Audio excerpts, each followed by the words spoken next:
Every drink has a story. Every shift has a moment that sticks with you. Good, bad, or completely insane, behind the laughter, the chaos, and the clinking of the glasses, that's where the real stories live. This is Bartender Bangers, where we pour out the truth straight. No chaser. Hey, what's up, everyone, and welcome to this week's episode of Bartender Bangers. I'm your host, Mark the Shark, aka Schmark, and this week, we're back over in Amityville, New York, and we're here at Brazico talking with one of the bartenders who has been in this game for a long, long time. We got Teresa in the building. Teresa, Hi. Thank you so much for being here with everyone. us. Yeah. How are you? Awesome. How are you? Fantastic. I've known Teresa a long time. She is a top-tier bartender and going to give us a lot of fun insight and stories today. I'm excited. We usually get all these things started off kind of giving your credentials, what started you in the business, and then like where you've worked throughout the years to bring in yourself here. So I started, my first restaurant gig was at Bennigan's. I don't even know if you know what that is, Of course. But it was such a fun job. I worked with so many great people. I was actually a server when I started, and I would help the bartenders all the time. I would run glassware. I would run the drinks. I was a team player. And then one of the bartenders who was like, you really need to get behind the bar. Like, you're always helping. So that started my career in bartending. From there, Bennigan's was a great company. I became a corporate trainer. So I would travel to different states and train bartenders. Yeah. I wrote like their manual back in like the late 80s, early 90s, not to date myself. But it was great. Like I went to Jekyll Island, Georgia. I worked at a tiki bar in the Bennigan's in a Sheridan. Then I moved to California. I transferred Bennigan's in California. From there, I got so many job offers just at Bennigan's because I was an idiot. Like I would act like an idiot. Right. People liked that. And then from there, I worked at Club Montage, which was a club. We had top tier DJs and bands before they were famous. Okay. I worked at a bar called Cane's. We had No Doubt, 311, Sprung Monkey, Sugar Ray. Before they were Sugar Ray, it was called the Shrinky Dinks. Okay. And we had all those bands there. And it was so The Shrinky fun. Dinks. Yeah. That's what Sugar Ray was called. And they were actually a punk band. That's funny. So his second album was called 1459. Okay. Because he said, this is my 15 minutes of fame, because he kind of went poppy. Okay, yeah. But it was like cool, like working there, and you're like. And that was all in LA or? That was all in San Diego. San Diego. Yes. Okay. And then I worked at a bar called Thrusters, which is on the beach. It was great. So I've worked all over the place. Yeah. And then in 2004, when I moved back to New York, I worked at the Bulldog. Everybody loves the Bulldog. There'll never be another Bulldog. It was a fun, fun time at that place. Yeah. I worked at the Babylon Carriage House, which through the Guido era, what do you need? What do you need? Baby, baby, sweetheart, sweetheart. You know, it was like so many different, every bar has its own culture. And then didn't the Carriage House become like the cougar spot? Yes. Right? Yes. Yes. There was wild nights there. I worked with a bunch of characters there too who were very, very fun. Yeah, I'm sure. But it was wild. Like, it was always busy. I was always a bartender who was built for speed and not personality. Now, you know, I feel like I'm more personality, less speed. I guess that's because I got older, but I still got it. You still got the speed in you. I still got the speed in me. And so you worked at the Bulldog. You worked Babylon Carriage House. Maxwell's. That's what I was. Finnegan's.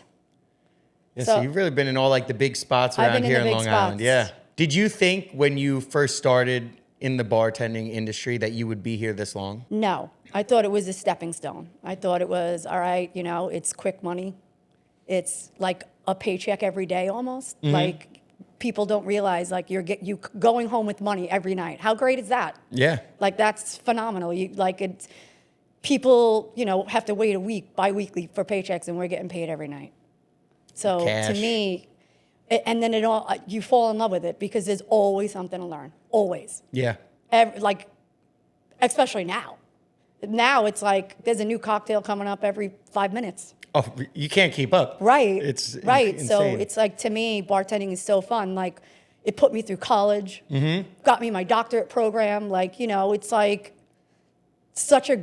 people used to look at it as, oh, it's just a job. It's not just a job. It's a constant learning experience. For sure. And the connections you make. Yeah, with the friends people. you make, the people you make. Like, a guest could be like your potential family, potential like life friends. Yeah. Like, you just don't know. And like, if you don't open yourself up to all the people that come see you, like, you'll never know. Someone could, all the different bars I worked at, blue collar or like the richest person in the world, and you don't even know it, because if you don't open your up, you're never going to figure that out. Right. So bartending's so interesting. It's like fun every day.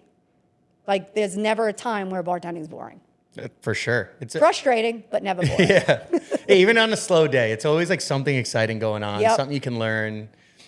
And through those years, like, you've been here, or not here, but just in general, you must have had generations, different, of this, but like of the same family. Yes. Right? Like, you have like some guy, Yes. and then like as his kids are now 21, you're like, oh, I used to Especially serve at the your dad. Bulldog. It makes me feel old, because like even the other day, a kid came in here and he's like, I ID'd him. And he's like, really, Teresa, you're going to ID me? I was like, yeah, sorry, I'm like the ID Nazi. I have to ID everybody. And he's like, you used to babysit me. I'm so-and-so's kid. I'm like, oh my God, you're old enough to drink? What happened? I was like, I could be your grandma. Right? Yeah, that's so fun. It's so cool to be able to see that 100%. happen, Like, even at the Bulldog, we used to joke, because we had the party room upstairs. Right, yeah. So, like, I've hosted communions, I've hosted christenings, I've hosted baby showers, bridal showers, like, so much, especially in this town, is small. Yeah. So to see people meet at the Bulldog, or meet in this town, or meet at one of the bars I worked at, and then have their event at either Maxwell's, the Bulldog, the Babylon Carriage House, and then watch them grow up. Yeah. And then their kids grow up. It's a nice experience. You get to see all that. Right, yeah. Watch you're like watching a flower sprout Yeah. and bloom, and like. And you're like, oh, I did that. Yeah. Especially like, I have a lot, like, even in this neighborhood, all the kids that used to come to the Bulldog, they're now cops, they're lawyers, they're this. And I'm like, yeah, I did that. Yeah. I sent you home when you're supposed to be in high school. Yeah. I sent you home. And, and they laugh. They're like, yeah, you're right, you did. You were the best. Yeah. You always watched out for us, which is another thing. You got to watch out for people. Like, you should always be watching out. But girl bartenders have that like motherly instinct. Yes, 100%. Where like they want to caretake, not like to caretake for somebody, yeah. but do want to watch out and make sure. Sometimes that gets you in trouble too. Like, some people don't want that, but Yeah. other people do. Like, they eventually thank you and say, oh my God, I was so drunk the other night. Thank you so much. I didn't want to go home with that guy. I was like, I figured. Yeah. When you were getting started, who taught you? Like, who was like your real at Bennigan's? At Bennigan's, I'll say that it was this guy, Rob, but mostly my friend Alyssa, who Okay. it was one of the reasons I moved to California. She was just awesome. She was like an all-star, like a rock star at bartending. Yeah. Like, just, would teach me everything. And back then, like, it was like different drinks. It was like grasshoppers and like Harvey Wallbangers and like sex on the beaches. Like, and it used to be funny because that would annoy us. People would love to say that. I'm like, I'll take a slow, comfortable screw against the wall. Like, they liked saying it. A buttery nipple. A buttery nipple, So she was definitely a rock star in making me love bartending. She was also a rock star in making me move to California. That was one of the reasons I moved to California. Yeah. She's like, I'll get you a job in a brewery. And she did. She got me a job at a brewery. I worked there briefly until other things came into play. Okay. So Bennigan's pushed you up more? Bennigan's pushed me up, yeah. And when you were getting started also, what are some rookie mistakes that you can remember making? I would say, like, forgetting drinks sometimes, or the big rookie mistake, which is a life lesson, is you make so much money. Like I said, you make money every single day. You have money in your pocket. Spending. I would make $500 and be like, I would come home with $50 in my pocket and be like, what happened? And in my head, I'd be like, I'll make more tomorrow. Right. And I feel like that was a big rookie mistake because you don't realize how much money you are bringing in for yourself.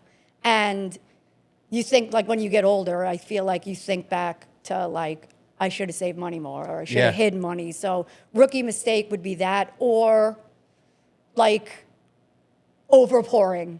I would overpour thinking people would like that better, and they didn't. They got drunk quicker and then moved left on. and took off. Yeah. So, I would say, save your money as a rookie bartender if I had to hide it from yourself, because people look at bartending as a stepping stone, and then people get stuck in it. And then they're like, oh my God, I'm 40 years old. I have no money. I have no this. So save your money. Talk to people. There's so many people at the bar you can talk to who are financial advisors, who are in banking, can get you an IRA, can get you things that you could actually help yourself for your whole life. Yeah. I had a guy, Jay, that I worked with, and he was always loved money. He always saved it. His wife wouldn't marry him because he was just a bartender, and he was like, all right, I have money in the bank. I could buy us a house. I can buy us this. I save my money. Bought her a Mercedes cash. So to me, save your money is what I would pass on to the next generation. For sure.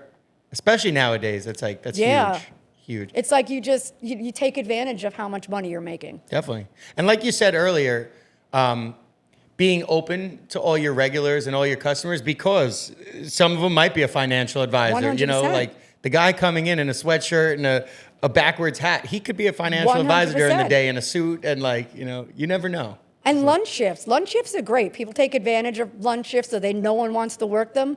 Lunch shifts is when you meet all those corporate people and the people that can give you knowledge that you may not know. I mean, I remember working lunch shifts at at Bulldog. I'd have real estate agents. I'd have financial advisors, banking people, car people come in and be like, oh, no, here's what you have to do. And you give them a few beers and they tell you the deep, dark secrets of getting deals on cars or how to save money. And I'm like, let me take notes here. Help me out. What would be the deepest, darkest secret any customer has told you? I mean, something really that made you go, oh?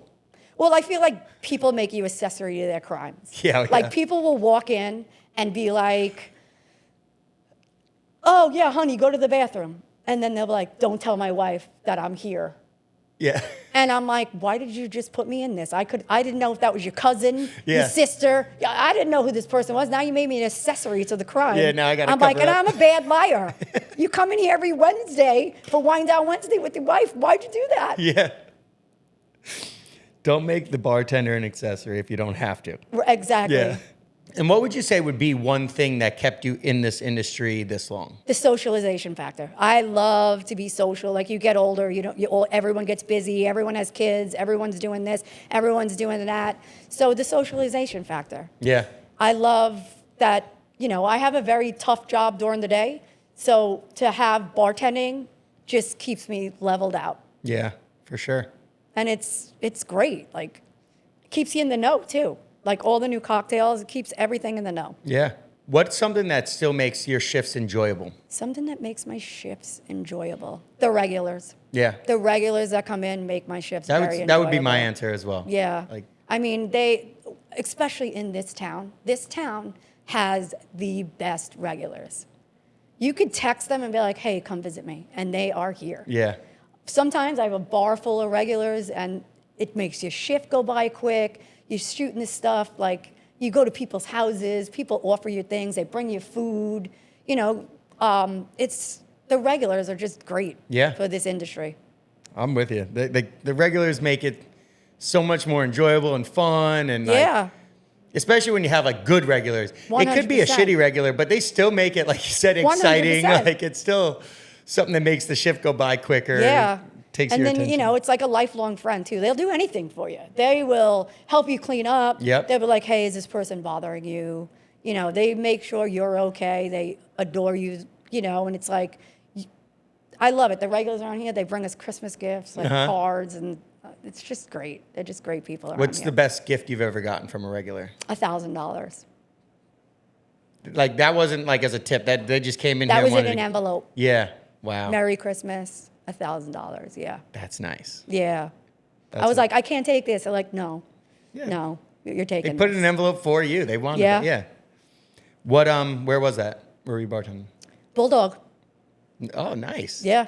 Because that seemed more of like a fun crowd. That didn't seem like the money crowd, but So during the day, it was a different crowd, like I said, but it was like our lifeguard nights were wild, wild. yeah. Like, I mean, people still talk. There'll never be another Bulldog. That was one of the greatest places. I've worked in a lot of places. Yeah. That was one of the greatest places that people still talk about today. for sure. And you can't duplicate it. There's some places you can't duplicate.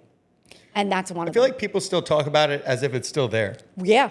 You know, Because everyone loved it. Like Yeah. everybody loved it. And it wasn't just Amityville. It was Massapequa. It was Babylon Kids. I mean, I remember people getting off the ferry from Fire Island and Yeah. coming to our lifeguard nights.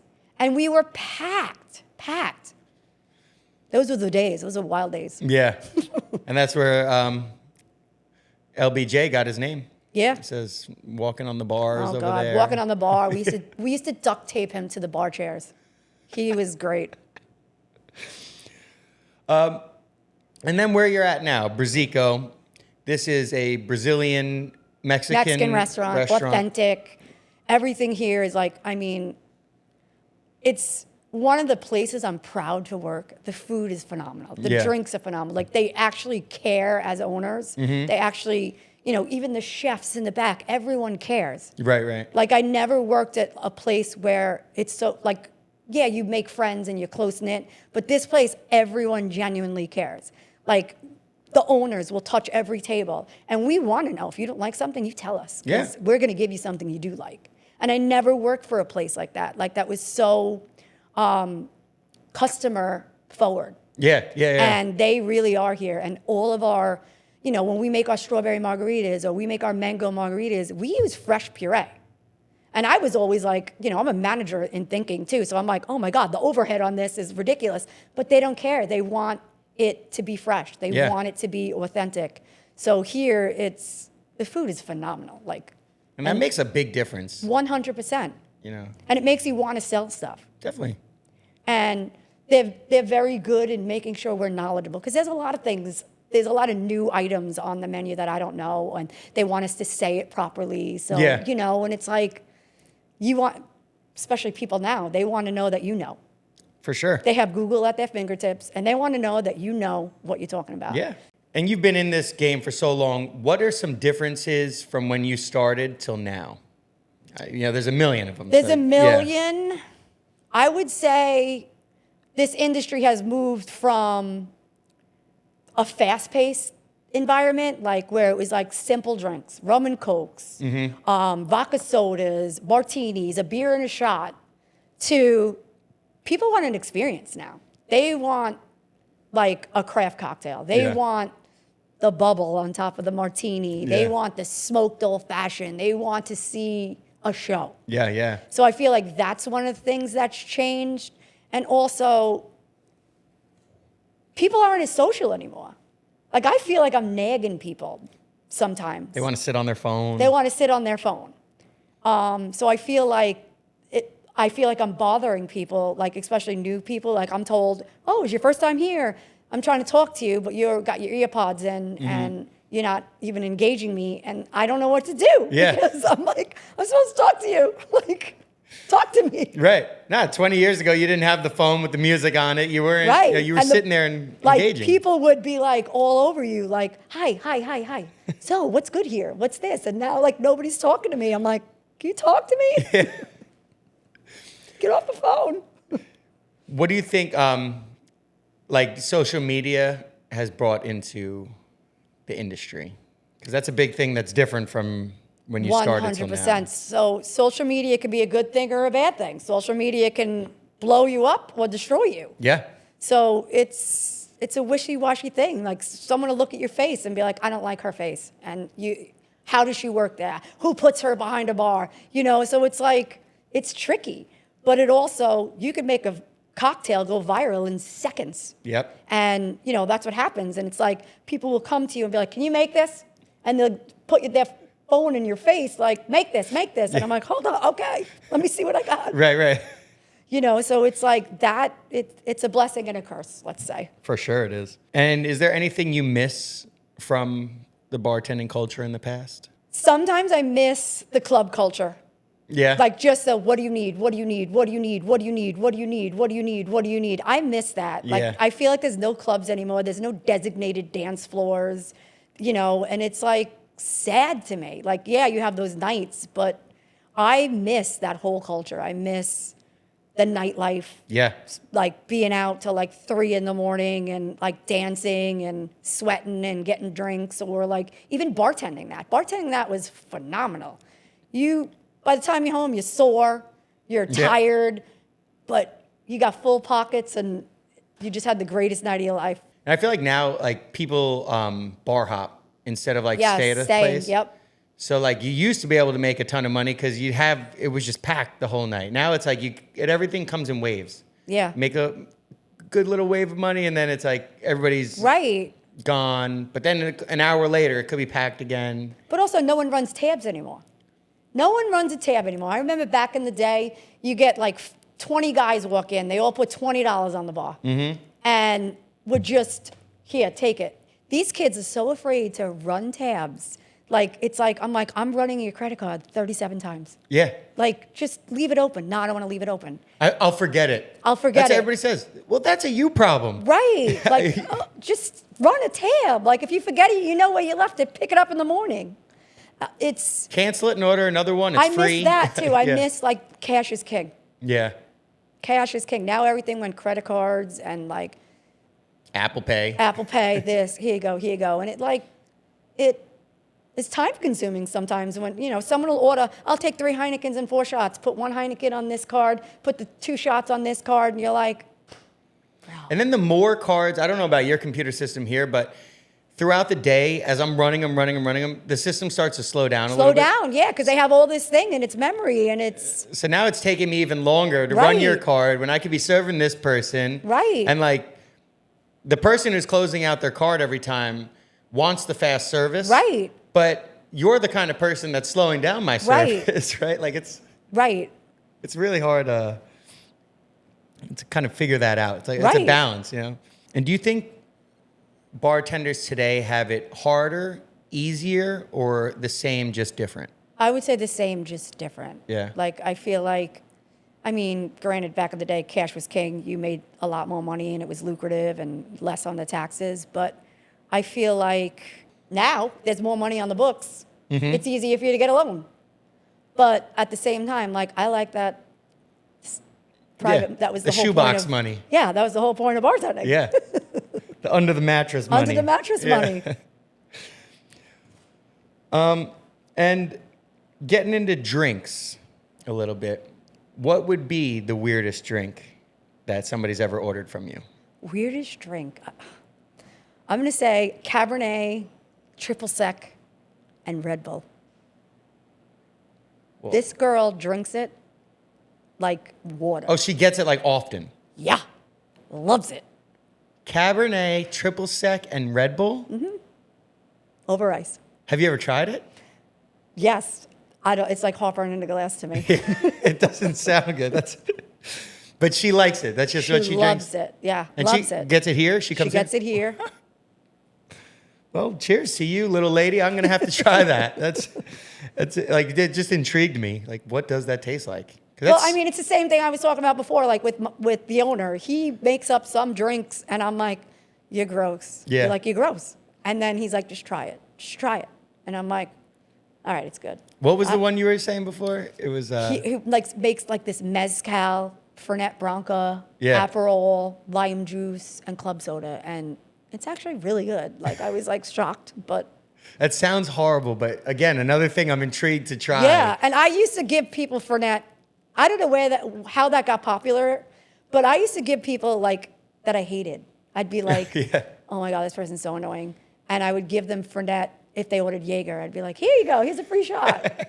And they'd be like, oh, what is this? I'm like, it's Jaeger. That's not Jaeger. Oh, yes, it is. Now they call it the bartender's handshake. Yes. Like if you go in and order a shot of Fernet, it's like the bartender knows you're Everybody in the industry. loves it. I'm like, I don't get it.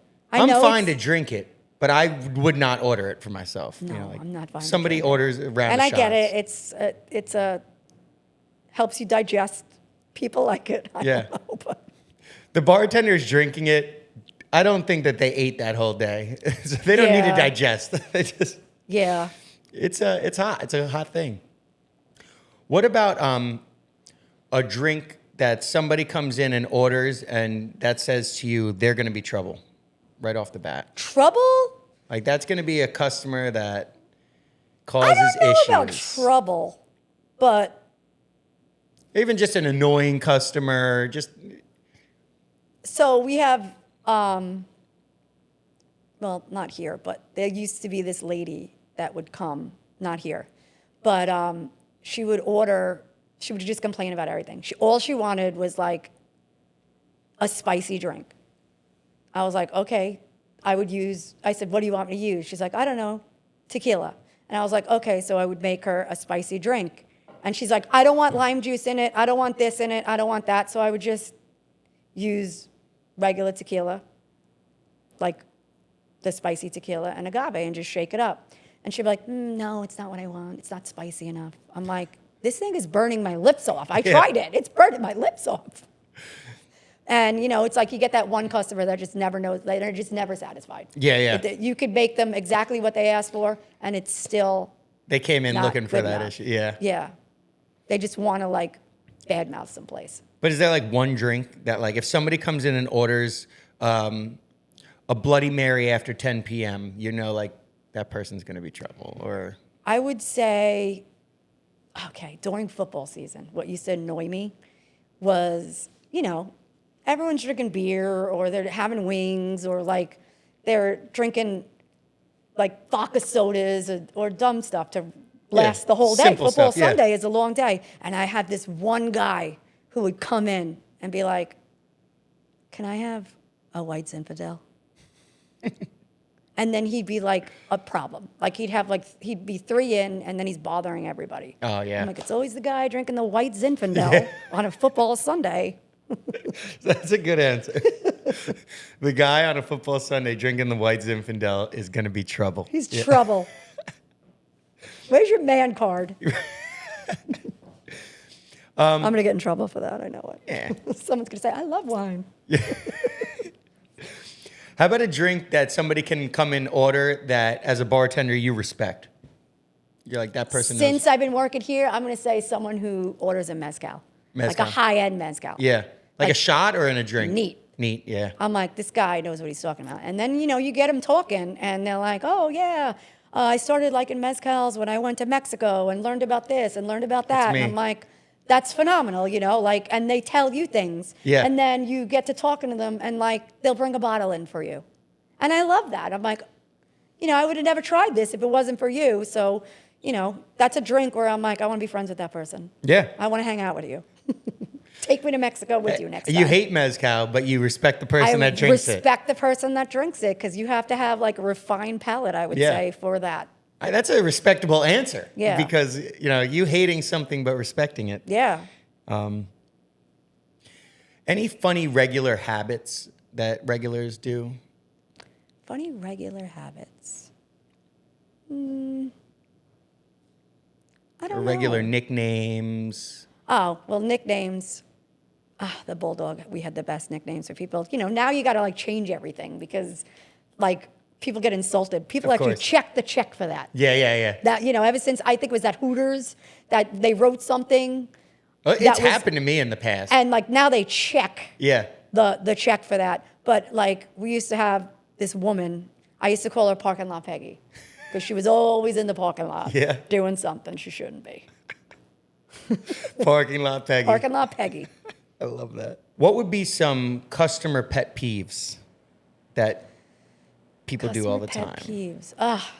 It's another thing. There's a million of them. So, right. Yeah. My worst that will make my blood boil, turn me into the bus driver from South Park is when you're 5 deep you're like, what do you need? What do you need? Like Cinco de Mayo, we get crazy. Yeah.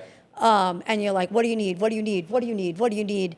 And then you make sure you make eye contact with everybody. You know, it's like, I'm sorry, I'm really busy, but I'm getting to you. Don't you worry, I'm coming. And, you know, you work them in and you finally get to them. And you know they've been waiting like 10 minutes and you already feel bad. And then they turn around and go, what do you guys want? And That's like my number one. I want to rip you over the bar at that point. Like it makes You go my to the blood back of the boil. line now. Yes, now I'm just going to ignore you for 10 more minutes. Yeah. Get your order. I'm like, get your order ready. And then I'll help someone else. I'm like, wait. And then I'll come back to them. And then they'll have like 16 questions. So is the margarita good? Yes, it's delicious. What do you want? Right. Have your, please help me help you. Help me help you. And I don't think like a standard drink, like a margarita, like, are you going to ask, is this good? And I'm going to say to you, no, that sucks. Right. But they do. Yeah. They do. Or it's like, what's on tap?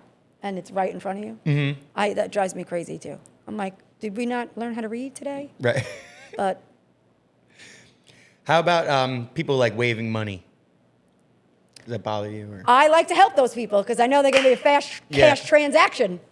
How about waving a credit card? Credit card, I don't like to ignore you, but sometimes I definitely like do. Yeah. If the tapping. like back in the Carriage House, it was like, sweetheart, Oh. baby, and I'm like, oh my God, 2 shots of Patron. Make them good. I'm like, all right, make that shot of Patron good. Yeah. I'll pour it out nicely. How about customers that ask for music requests? If I'm not busy, that's fine. Okay. I mean, for me, electronics and we don't really get along. So I'm like, whoa, what song? Yeah. It's Spotify. I don't know how to do this. And last one, asking what's your strongest drink? What does that do to me? Like, Or- yeah, does that annoy you or do you just, is that all good? I mean, For me, 19 that like screams cheap. 1988, Teresa would have been annoyed. Yeah. Now I just pour you something and be like, this. Yeah. Just this. What is it? It's our strongest drink. Yeah. Don't worry about it. It's our strongest drink. Drink it. You like It's it. a rocks glass full of Jack Daniels. It's strong, trust Yes. me. You've done closing shifts, Yes. right? So end of the night, bathrooms are a disaster. A lot of places.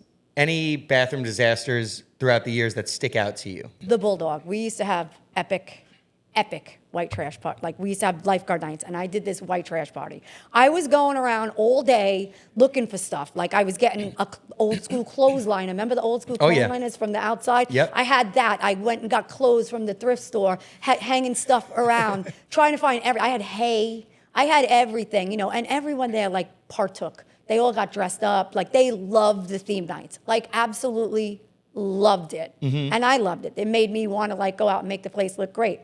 Then like I'm driving around all day. I'm on my way back and I see like this empty toilet. Like that, I guess someone was remodeling their bathroom. I'm like, I need that. I need that for white trash night. I need it. So I went, I put it in my car and I brought it to the Bulldog. And it's like underneath the DJ booth. And at the end of the night, we're cleaning up. And lifeguard night was a shit show. Yeah. It was a fun shit show, but it was epic. And people were using that as a toilet. In front of the DJ booth. In front of the DJ booth. And it was filled to the rim with number 1 and number 2. I was like, what is wrong with people? Someone pooped in front of the DJ booth? Apparently, because it was in there. I don't even know if I could function like that. It Get was stage hilarious. right. And then our handicapped bathroom could tell stories. I'm pretty sure that in that handicapped bathroom, there were some kids conceived from this town. Yeah. It was great. You mentioned the handicapped bathroom to anyone that is from here, they're like, I love that place. Anything that stands out that you guys have caught on the security cameras, you know, between yourselves that you find funny? A waitress slipping and falling or whatever. Well, I used to do that on purpose, so that was great. That was one of my shticks. I would pretend I would fall. I would have menus and go all over the place. But Montage. So I worked at this Club Montage. It was gay some nights and straight others. And I would work the front door and then I would go bartend later. But I remember I'm in the back counting money and I see this guy. So at the front door, here's the front door, there's the door girl, and then mirrors. Mm-hmm. So I'm in the back counting money and I see this guy trying to fight himself in the mirror. And that we're all watching it. We're like, oh my God. And he's like literally, it looks like he's fighting. He's like in the mirror, like, oh. So we turn up the volume on the security. I'm gonna F you up. Who you looking at? Who you looking at? And I was like, oh my God, this is hilarious. And like literally, like I thought he was gonna break the mirror, so I had to have security go and be like, can you get the guy at the front door? Because he's like punching the mirror, like he's punching the other person, but it's really him, and he's so drunk he does not realize it. Oh, that's great. Oh God, it was so fun. That's one of the things that, like, you post that nowadays, it would go viral. Right. Like the security cam footage. Or like people having sex by the dumpsters, and that's always, I think that's ever standard at every bar. So many people say that, like the places that they catch people having sex on security cameras or just walking in. Right. At the chairs, not here. Doesn't have here. I'm talking Bulldog days. Like people would be doing naughty things at the chairs. I'm like, guys. Like full on? Full on. Because like we've had, it happens a couple times this summer. You have a couple at the bar, they're making out. You look down and she's like kind of playing with the guy or vice versa. Yeah. But like a full on sex at the bar, that's pretty crazy. Yeah. Another thing I don't think I could perform. I don't think get I it. could take a poop in the middle of the bar. I mean, it's kind of impressive that you can get that drunk and that can happen. Yeah. It is. Like I said, even sober, I don't know if like I'd be nervous. I'd be like looking around. Me too. I'd be paranoid. Yeah. I couldn't enjoy it. Even in my fun days. Yeah. I'd still be, no, don't touch me. Do you have any stories that only bartenders would believe? Something that's just like bartenders would get it that this happens, but. And if you want to skip, we can always skip. There's no. Let's go back to that one. Yeah. How about, have you ever served a celebrity? Yes. You want to give living us? in California, like, celebrities were a dime a dozen. Like, especially the football players or the baseball players, they were always out in Southern California. They were always out in PB or in downtown Gaslamp area. Yep. One of my favorites was Leonardo DiCaprio when they were filming the Titanic. That's really cool. Yeah. While he was filming Titanic? While he was filming Titanic, so they came to the club, and like everything in California closes at like 1:45. He's like, "Where's the after hours?" And at the club, like at the other club, Montage, we stayed open till 4:00. So I was like, "Oh, Montage," and then I got to see him at Montage too. And that was pretty cool. He was very nice. Yeah. Or Cuba Gooding Jr. I served him. I don't know if anyone knows who that is. Of course. I love him. Yeah. I did my signature fall for Cuba, and he was like, "Oh my God, are you okay?" And I'm like, No. My coworkers are laughing at me. And then he wound up giving me a really big tip.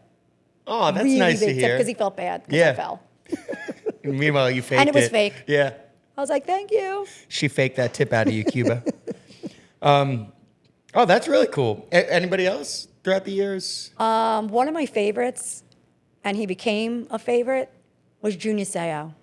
Do you know who that is? He played for the Chargers. No. So he had a restaurant in San Diego, and I was working at a Mexican restaurant, and he came in, and his friend was like, my friend Alyssa was sitting at the bar, and Alyssa is gorgeous, so everyone flocks to her. And he's like, "Oh, do you know who that is?" And I was like, "Yeah, I know who it is." And they're like, "Who is it?" I was like, "It's Junior Seau." I'm like, and I don't really care because you know what? He's not a giant. And he loved that, and I wound up like paying his check, and he gave me tickets to the game, like really good seats. Yeah. So he was one of my favorites too. That's so cool. And any others? You got a lot of cool I have ones. a lot.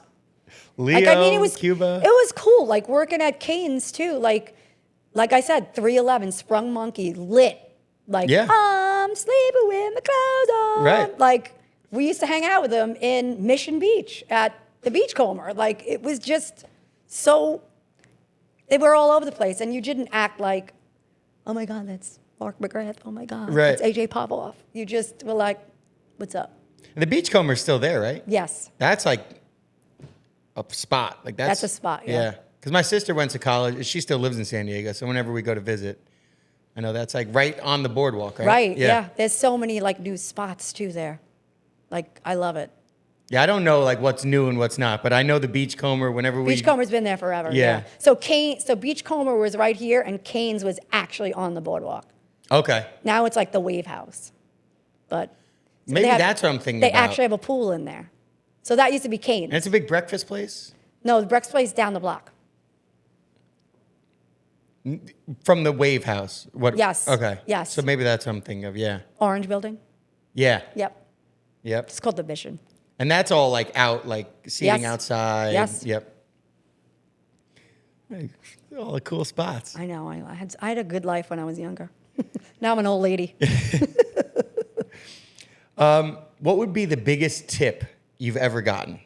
Didn't you ask me that? No, you said the biggest present was $1,000, Okay, a gift from a regular. But that was in an envelope. This is a good story too. Yeah. The Super Bowl was in San Diego. I had worked the John Madden party Okay. before we even started. We had to sign NDAs, by the way, because there was all sports people there. There was NSYNC was there. Like, we had to sign NDAs. Yeah. Like, we were not allowed to work unless we signed an NDA. But before we even started, they gave us $2,000 Each. each. There was like 40 employees each. And then by the end of the weekend, like working that party and doing the other parties, we made like $6,000 in a weekend. Jesus. Yeah. So, yeah, $2,000 I would say is Yeah. my biggest tip. I worked, when I lived in Miami, I worked a Super Bowl party. It was the Playboy Super Bowl party. Oh yeah, I worked the Playboy Mansion party. I didn't do the man, you know, it was at the American Airlines Arena, which is now like... Well, yeah, they used to have, like during the Super Bowl is sick. Like, Crazy. it's definitely catered to men. Yeah. But like, it's sick. Like, it's a good time. Like, you Events work everywhere. Everywhere. Yeah. Everywhere. So, I mean, that was insane to me. Like, I was like, this is the greatest weekend ever. Like, I've never made so much money. But yeah, they did the Playboy Mansion party at one of the bars I worked at. Yeah, I didn't get tipped like that, but I remember just walking around. I was like a bar back for the whole, all the bars around, and like seeing all the celebrities and like, Yeah. what was the DJ? Biz Markie. Okay. Was the DJ there? Okay. Like, it was, Super Bowl parties were cool. I mean, at the Bud Light, they would rent out a whole hotel, and they wouldn't, and Jaeger sponsored it, and they wouldn't tell you who was performing, and it was like $150 to get in, Yeah. and you had no idea who was going to perform. And I remember we saw, what the hell's his name? I can't think of his name. Sim Simma. Who got the keys to my Beamer? Who am I? Is it Beanie Man? Yeah. So we Yeah. saw him, and I was like, oh my God, this is amazing. And like, they just had all these phenomenal acts. And I was like, this is great. Like, it was such a fun thing. Yeah. And they didn't even tell you as a worker Right. who was performing. And every night it was a different person. When they had it in Miami, they had the Bud Light stage on the beach, and it was free concert to go to. You just had to like get the tickets beforehand. I think it was like 8 tickets maximum per person or whatever.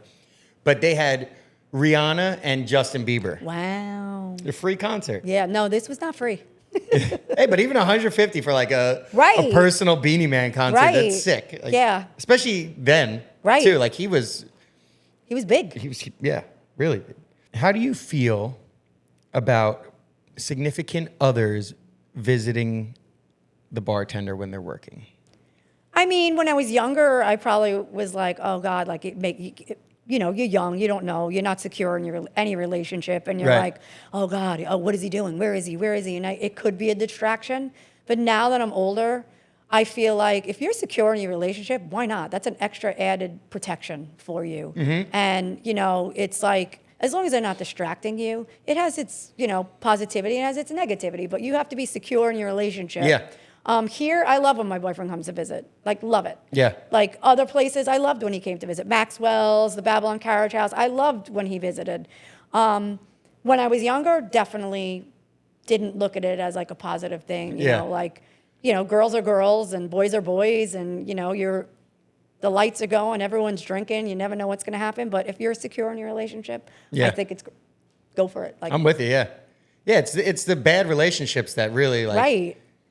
Are the trouble. And there's nothing worse than working with someone and they're like so distracted and they're like freaking out and their boyfriend's just a jealous mess. Yep. Like, they'll be like, you have to flirt behind the bar. You have to.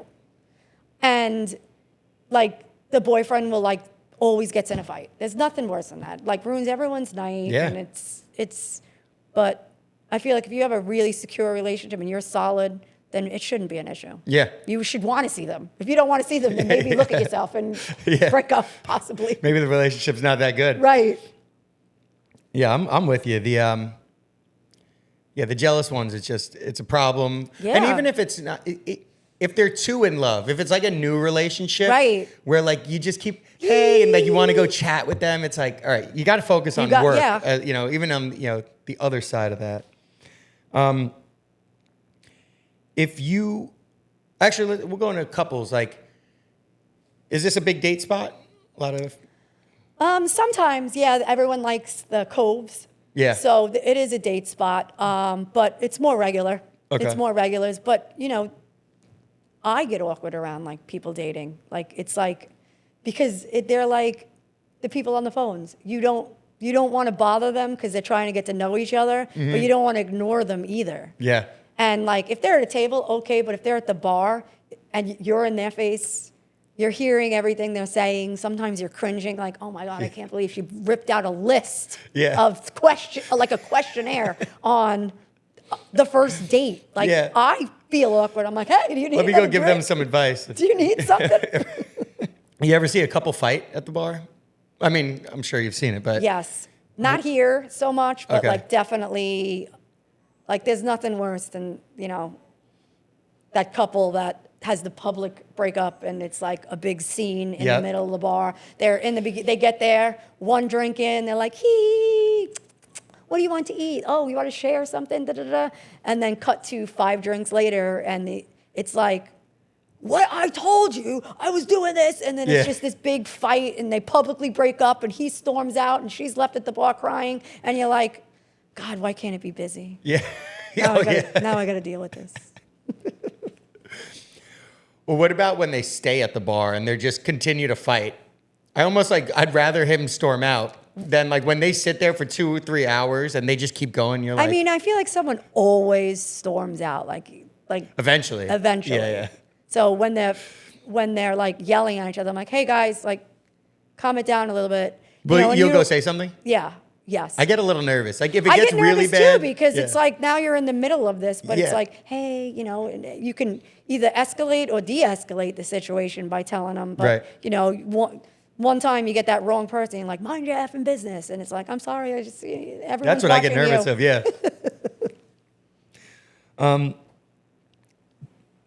And some questions about how do you feel about this stuff. How do you feel about split checks? I mean, now that the computers are like easier, I don't mind it. Yeah. But you know, if there's 10 people and you want 10 separate checks, I don't get it. I just don't get it. Like, right. There's Venmo, there's Zelle, there's this. It's like, you know, with younger kids, you could almost understand it more. They don't have money, but like, if you're in your 50s and 60s and you a party of 10, why do I got to separate the check 10 times? Or if you wanted it all separate, let me know. Tell me in the beginning. Exactly. Espresso martinis.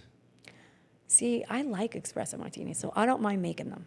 Okay. And I think it's part of like that whole new craft cocktail that's happening now that like people love the experience. Yeah. And they like to order espresso martinis. And I enjoy making them because I enjoy drinking them.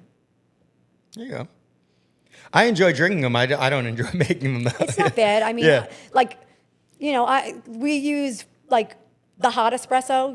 It's not batched or anything like that. So I like take pride in it. You make it to order. I make it to order. Even if it's busy, I don't Yeah. care. And one goes out. The rest, yeah. Oh, I want one. Oh, can you make me one? Yeah, sure. And you can always work it in. It's like not that hard. Right. Younger crowd versus an older crowd. I like the older crowd. Yeah.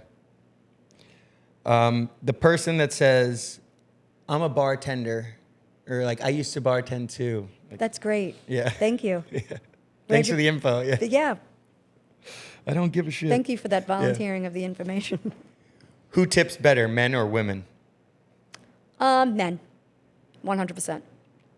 I mean, it could be different for a male. Yeah. Like I know when we worked at the Carriage House, the guys definitely were getting more money than us. Like they were getting, like women were like, I'll wait for Kenny. Ooh, Yeah. I'll wait for James. What would be a complicated drink for somebody to order during a rush?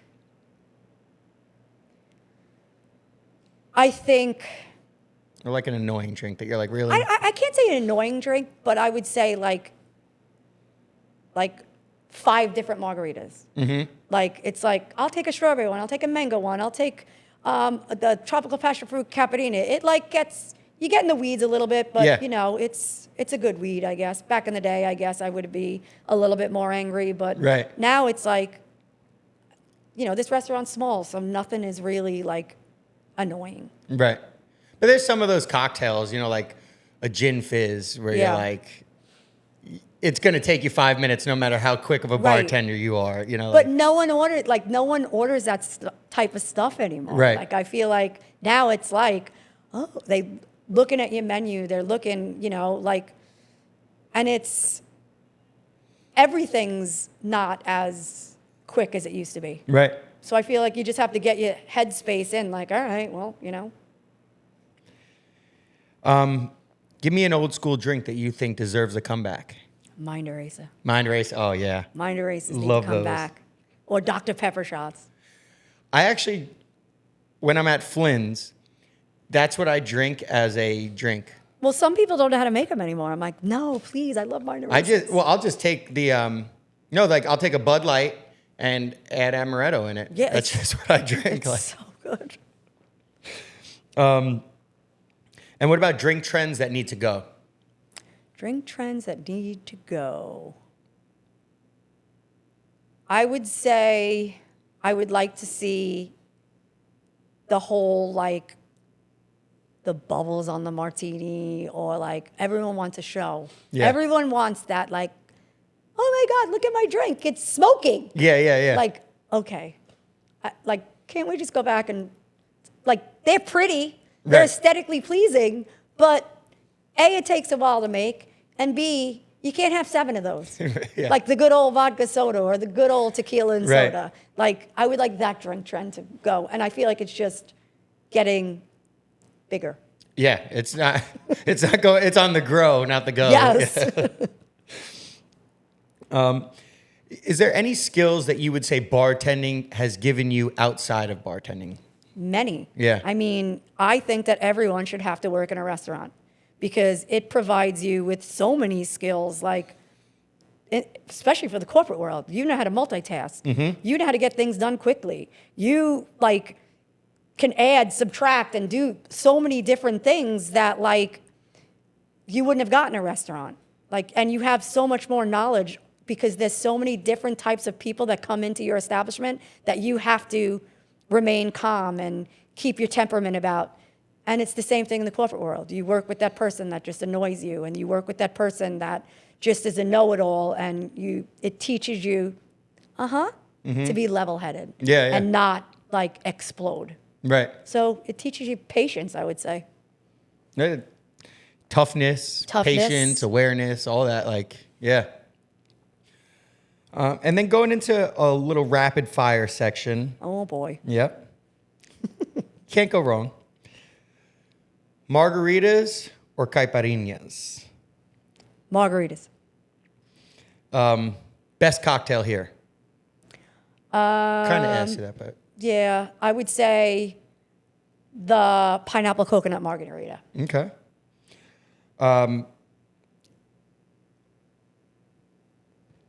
Spicy margaritas.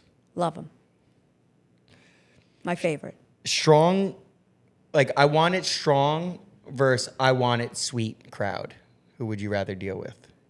I want it sweet. Yeah. Can you make it sweet? Can you make it sweeter? And we want shots, fun shots.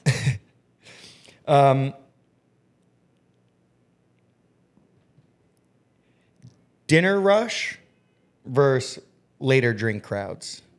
Later drink crowd. Yeah. Day shift or night shift? Night shift. Friday night or Saturday night shift? Friday night. Better than the Saturday night. Well, I mean, they're both equally busy, but Yeah. I like Different to go, crowds. Yeah. For sure. Frozen drink versus shaken cocktail. Shaken cocktail. Yeah, same. Even though I love Frozens. You like? I don't even really like them that Oh, much. you know what? Yeah. I love them. On I vacation. love mudslides. I don't know. I know it's a fattening drink, but I love it. Espresso martini or a classic espresso martini or a classic martini. Espresso martini. And I guess we did that. Appetizer crowd versus a full dinner crowd. Well, I'm money hungry, so I would say full dinner crowd. And then a little love it or hate it section. Okay. Modified margaritas. Hate it. Off menu cocktails. Don't mind it. Love it. Dessert drinks. Love it. People asking for recommendations and then ignoring them. Hate it, but everyone's entitled to their opinion. Yeah. Sending drinks back. You know what? I don't mind it because there's so many different flavors that we provide here that I want someone to like their drink. Yeah. So if they hate it, bring it back. I'm not going to be insulted. I want you to enjoy what you're drinking. Yeah, oh, good answer. Sharing a drink or a plate. I mean, when I was younger, I'm like, but now I'm like, I do that. You get so it, yeah. I kind of like have to be like, okay, I get it. Last minute orders before the kitchen closes. Does that bother you? I mean, it happens, so But does it annoy you or really just the kitchen? Like, doesn't bother you? it doesn't bother me. Yeah. Staying long after closing out your tab. You know, like people close out and then they just sit there and talk for an hour and a half. You're like, Annoying. yeah, for me, that pisses me off. But some people don't care. You know, Hate like, it. You're entitled to your opinion. Customers building their own drinks. I feel like we're in a society now that just does that. Like Yeah. Google's at our fingertips. So, I mean, love it, I guess. It teaches you something. It teaches you a true, new yeah. thing. And asking for a drink not on the menu and expecting you to know it. You like that or? I hate it. Yeah. You know, it's like if you don't know what you're drinking, how am I supposed to? I tell people that all the time. Like, if I don't know what they order, I'm like, well, what's in it? And Or if they're like, oh, I had this at this place. And I'm like, okay, well, what's in it? And they're Yeah. like, I don't know. You don't know what you drink? Like, I can't help you if you can't help me. And some well, you people- should know that. I'm like, I've never been to that restaurant. Sorry. Right. And some people online have said like, oh, like, you should know this. I'm like, you should know what you're drinking. And they're like, you're the bartender. You should know. I say, but what if you're allergic to something in there? Right. You should know the ingredients in your drink. Like, what if I'm putting the peanut oil in there? Especially nowadays. Yeah. You put like the strangest things into drinks. And then I'm going to name like a kind of person and you do a drink to match. Okay. Right? So, like a girls' night table. Espresso martinis Yeah. or cosmopolitans. A couple already arguing before ordering. Jim Beam. Jim Beam on the rocks. Someone who used to bartend.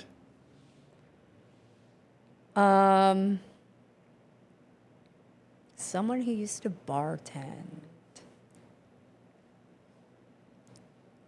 If that person is a drink. If that person is a drink, someone that used to bartend.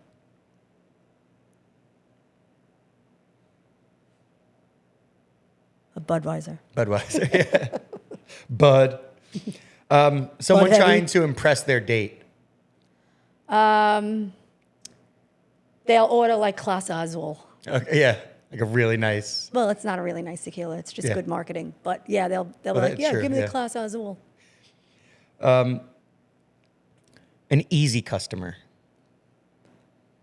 Beer and a shot. Yeah. Rum and Coke. Beer and a shot. A high maintenance table. Modifying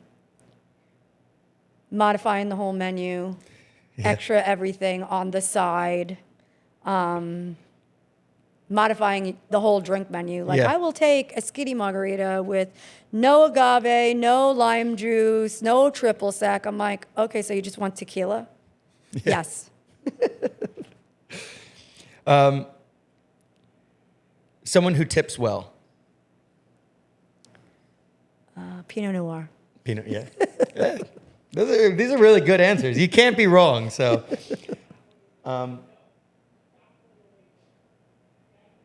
He's yelling at a 3-year-old. Maybe a 1-year-old. stop yelling at your 2-year-old to stop running away from you because that's what 2-year-olds do. Right. Is they run away from you. Yeah. I mean, running away is a pretty standard kid thing. It's not like Well, here's the thing. You never should let your kid, like, he may take off sprinting, but, like, you shouldn't have that much lead. you can tell Should never be more than arm's length Yeah. away from you. when he's gonna take off. Yeah. Yeah. I have a 4-year-old, it's like, Yeah. That's like perfect running away from you Yeah. age too. but he knows that. He knows not to, like, I'll let him go for a walk, I'll let him walk a certain, but he knows at that point, come back around. Yeah. My nephew, my brother's son, he's great, like you're saying.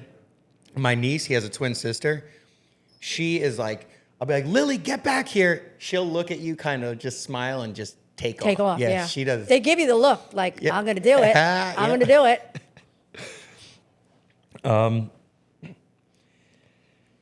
And kind of like wrapping everything up. What about bartending do you still enjoy? I like learning new cocktails. I like Yeah. learning new things about tequila. I like learning the new casaches. I like when they come out with the new menus and they come out with like the drinks that they're making. I love it. I feel like it's never ending learning. I like the socialization. I like having fun. Like, it's fun bartending. Yeah, definitely as is. long as you don't, like, I feel like bartending becomes fun when it's not your only source of income because it's just extra money. So you're just always happy all the time. Yeah, you're not dependent on it. Right. It's And we do make good money. It's a lucrative profession. Yeah. But if you spend your money the wrong way and don't save, you're a broke bartender. Yeah. And like, that's when you become miserable because then it's like, oh, it's dead tonight. You're already in a mood. Like, you can't just, you have to come, no matter what's going on in your life, you have to show up. yeah. And, what my day job is very tough. I don't come here or go to any job and be like in a bad mood. Yeah. Like, you can't, because then it affects everything.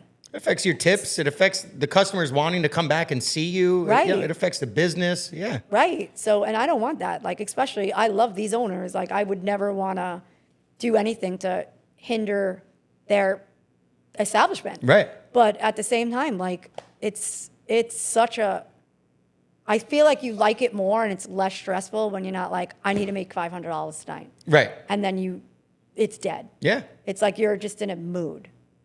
And I'm probably the worst bartender when it's dead because I don't know what to do with myself with my ADHD. But like, I feel like it's just such a lucrative profession. Yeah, it really is.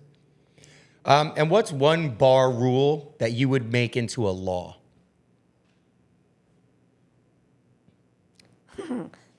you have to go or work in a restaurant or get like some sort of license, pass something Yeah. for social etiquette. Because sometimes people come in and they're just angry and rude, and it's like, why? Then why'd you come out? Right. You could have stayed home, Get a six-pack had a and pity sit in your party at your house, and not. So I would say, like, you have to pass some, so, like, how you get a driver's license. You have to pass some sort of social etiquette on how to act. to be a customer. Yeah. Yeah. When we were talking about you being on this show, there was one moment, one story that popped up into your head where you're like, this is my bartender bangers moment. This is the wildest, craziest, funniest, relatable. It could be more than one story. Give us those. Could be about anything in the industry. A crazy night. I would say some of my crazy nights were in San Diego bartending. Okay. I mean, like I said, I worked at a club. It was called Club Montage. We had like amazing DJs there, and this stuff that would happen there at night, like especially on the gay nights. Mm-hmm. Can I say gay? I don't even know anymore. Yeah. I think that the way they act is impressive.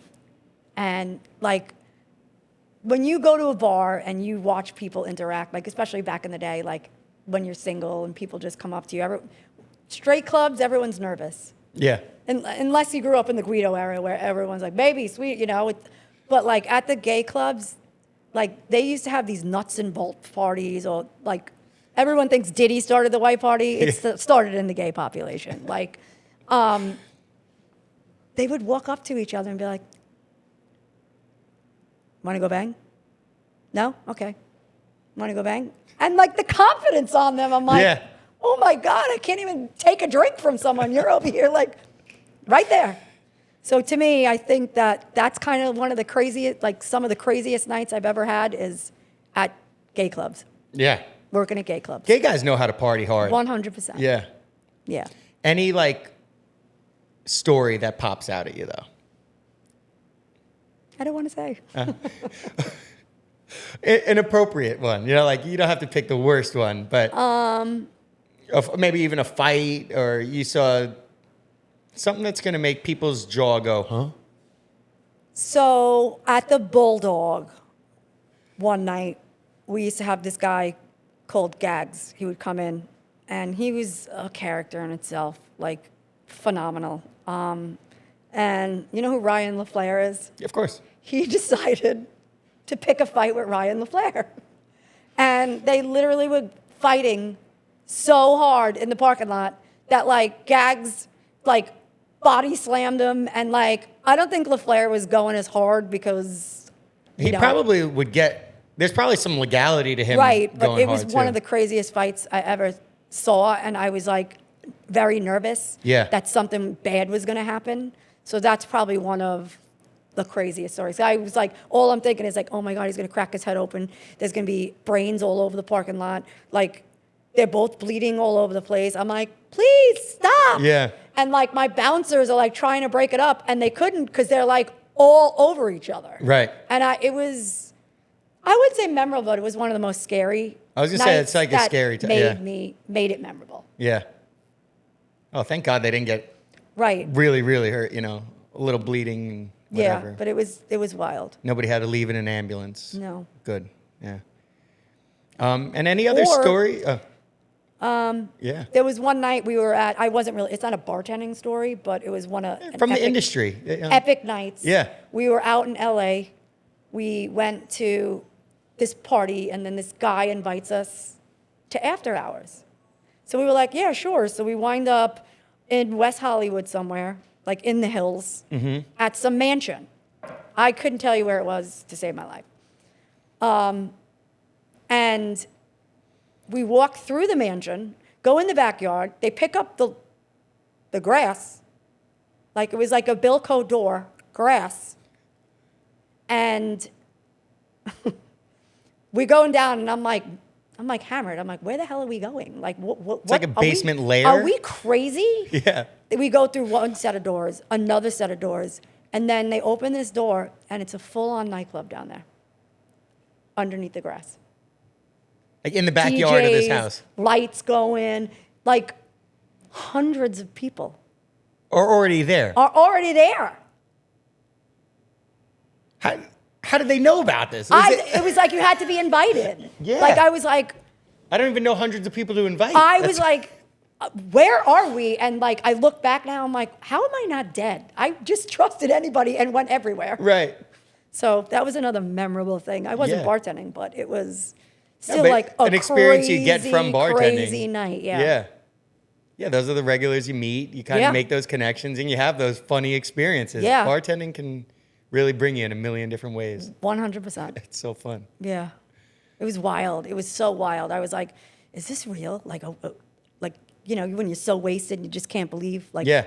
what just happened. Like even like I'm like, where am I? Like, did we just go through 3 different doors? Like, what happened? Where are we? Are we underground? And so you go in the backyard, he lifts up this door that has grass over it. You go down into like a bunker. You go through sets of doors and Yep.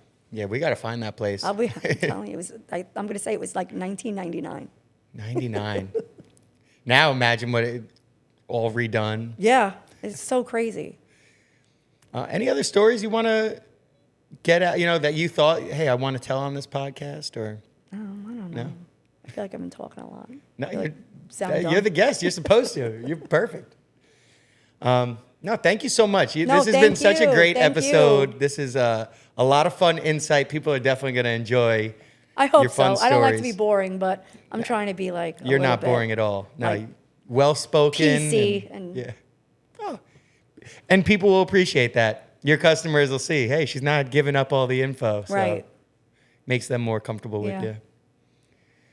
But yeah, I love bartending. Yeah. And I want to do it. I'll probably do it till I'm 70. Now that you said that, you'll probably do it until you're 90. Yeah. Right? Like, you'll be 70 and you just, Me I and don't want to Lonnie, give me it and up. Lonnie are in competition on who's gonna last the longest. What's up, kid? What's up, kid? Whenever they open up Mary's, I want to, or not Mary's, Harp. Harp. Whenever they open that up, I want to have him do an episode there. Yeah. The only issue would be, I said, you got to talk slow. Yeah, because he has that. Yeah. He does when he wants to. Like, you watched him do the espresso martini and the Guinness. Oh, he yeah. He definitely slows down when he wants to. Yeah. But Speak with his American voice. yeah, yeah, he's great. I worked with him probably like a year there after Maxwell's closed, and I loved working with him. But that was one of those jobs where I felt so old behind the bar. I'm like, oh my God, this is not age appropriate. Like, people are calling me ma'am, and I'm like, oh my God, do I look that old? Do I need Botox? Like, what's happening? And like I had a blast there. Everyone that worked there are the coolest people on the planet, and I loved working there. But I just felt like I was the grandma, and like I'm like, I would see girls doing like 6 shots in a row. I'm like, are you all right? Yeah. Are you all right? I follow them to the bathroom. I'm like, are you all right? Your motherly instinct was coming you out. want my ponytail? Do you have to throw up? And they're like, leave me alone, weirdo. And I'm like, I'm sorry. I just don't want nothing to happen to you. I know your mom. And Lanny, like, he's surprised. Like, when I first started working with him, I didn't think he would be as fast as he is. Man, he bangs it out. He bangs it out. His drawer is higher than ever. Like, he goes, he gets it in. Yep. He's a great bartender. He's a legend. I love that guy. So do I. I love working with him. We only work like holiday weekends out in the summer together, but he works next to me, and we have our thing going, and like. Yeah, and Kathy too. I love Kate Fox. Yeah, I've worked with her forever. Well, this has been so much fun. I know, thank you. I really appreciate you so much. I had a blast. Thank you, everybody, for tuning in to this week's episode of Bartender Bangers. Big shout out to Brazico for letting us film in this awesome spot. An even bigger shout out going out to Teresa for being an amazing guest and giving us so much fun insight. Thank you. We love you. Make sure to tune in every episode. Subscribe on YouTube. Follow us on Instagram, TikTok. Listen anywhere you get your podcasts, Spotify, Apple Music, iHeartRadio. If you're a bartender that wants to be on this podcast, shoot us a DM. We'd love to hear your war stories. Make sure to keep your weekends banging and not boring, and I'll catch you next week. Peace!